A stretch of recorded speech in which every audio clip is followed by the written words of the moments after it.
گاندھی اور خان عبدالغفار خان غالباً کلکتہ کے گاندھی آشرم میں بیٹھے ہیں۔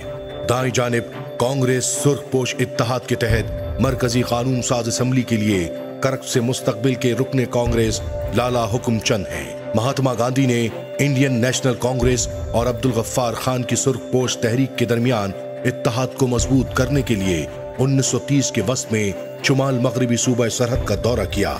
عبدالغفار خان اور مہاتما گاندھی کے مابین قربتوں کے نتیجے میں عبدالغفار خان کو فرنٹیئر گاندھی کا لقب ملا۔ خان عبدالغفار خان کی قیادت میں پختونوں نے برطانوی راج کے خلاف عدم تشدد پر مبنی جدوجہد کے لیے سرخ پوش تحریک شروع کی۔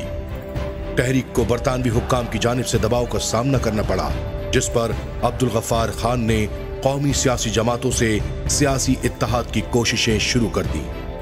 1931 میں مسلم لیگ کی جانب سے سخت رویہ اور انکار پر انہیں کانگریس کی جانب سے ہمدردی ملی۔ ان کے بھائی ڈاکٹر خان صاحب نے 1937 اور 1946 کے انتخابات میں کانگریس اور سرخ پوشوں کے اتحاد کی کامیابی میں کلیدی کردار ادا کیا۔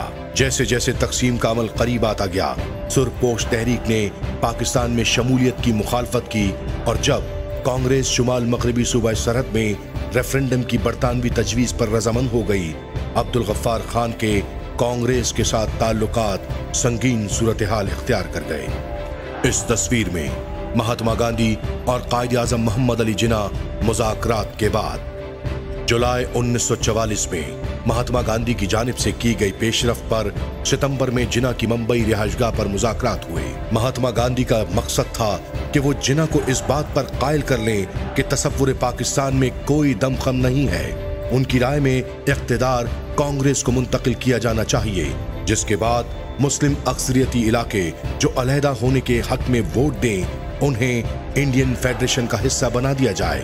مہاتما گاندھی کے مطابق یہ خیال قرارداد لاہور کی بھی عکاسی کرتا ہے، لیکن جناح کے نزدیک ایسی کوئی بھی تجویز جس میں مسلمانوں کے حقوق کے تحفظ کی ضمانت نہ دی جائے کسی بھی طرح قابل قبول نہیں ہو سکتی۔